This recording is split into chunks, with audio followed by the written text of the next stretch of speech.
இப்போ உதாரணத்துக்கு இளையராஜா சார் சொன்னீங்க, செந்தாளம்பூவிங்கிற பாட்டு வந்து முத ஊருக்குள்ள வர்றாரு யாரு, சரத்பாபு. அப்ப மாய மாணவ கௌளவில் போட்டிருப்பாங்க அந்த ராகம். ஏன்னா அது முத கர்நாடிக் மியூசிக்ல ஃபர்ஸ்ட் பாடுற ராகம்.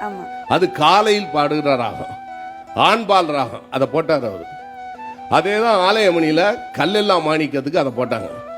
இன்னும் அதுக்குள்ள டீட்டெயில் போனால் நிறைய விஷயங்கள் இருக்கு, ஜேம்ஸ் சாருக்கு தெரியும்.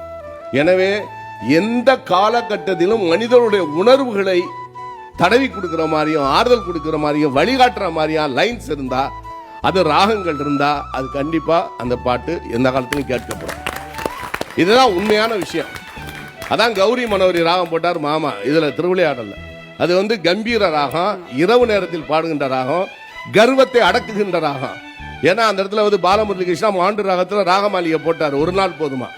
அதுல இந்த பாட்டுக்கு கௌரி மனோரி போடணும் அப்படின்னு சொல்லிட்டு சிவாஜி சாருக்கு மினி லோகங்கள் வச்சு அவரை பெருசா காமிச்சு, அதுலயும் அந்த கொன்னக்கோல்லாம் போட்டு டிஎம்எஸ்க்கு வராத கொன்னக்கோல் வேற ஒரு ஆளை வச்சு 5 சிவாஜியை வச்சு இப்படியெல்லாம் அவங்க எடுத்து நான் அசைந்தால் அசைங்கிறதெல்லாம் நிப்பாட்டி இப்படியெல்லாம் பிரம்மாண்டம் பண்ண பாட்டு இன்னைக்கு நிக்குது, இன்னைக்கும் கேட்குற மாதிரி இருக்கு.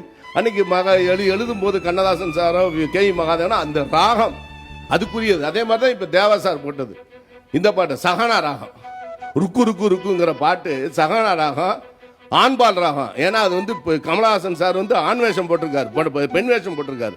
அது ஆண்பால் ராகம். அது மாலையில் இரவு நேரங்களில் பாடுற கர்வத்தை அடக்கிற ராகம். அது வந்து மீனாவுடைய கர்வத்தை அடக்கிறதுக்கு போட்ட ராகம் அது.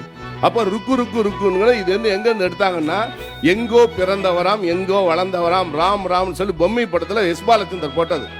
அதை எடுத்து இங்க இருக்கிற அவர் பேர் பாண்டி. யாரு பேரு? கமலஹாசன் பேர் பாண்டி. தூணுக்குன்னு இருப்பாண்டி, துருக்கிலும் இருப்பாண்டின்னு வாரி எழுதியிருக்காரு.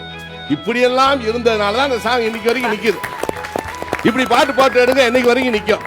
வெளியெல்லாம் எந்திரிச்சு போக மாட்டான். அதுக்குரிய மாண்டேஜஸ் போடணும், நீங்க அதுக்குரிய ஷார்ட்ஸ் போடணும். போட்டா கண்டிப்பா போக மாட்டான். சும்மா போட்டு மெதுவா மெலடி போட்டீங்கன்னா எந்திரிச்சு வெளியே தான் போவான். அன்றைக்கே அவள் பறந்து போனாலே ஃபர்ஸ்ட் ஷாட் சிவாஜிக்கு ஒரு ஷூவை போட்டாங்க. ஏன்னு கேட்டா படுற பாட்டை எந்திரிச்சு வெளியே போடுவாங்க. ஃபர்ஸ்ட் ஷாட் சிவாஜி காலை போட்டோன்னு ஆடியன்ஸ் எல்லாம் உட்காந்துட்டான். இப்படியாக டைரக்டருடைய திறமை ஆடியன்ஸ் வெளியே எந்திரிச்சு போக கூடாதுன்னு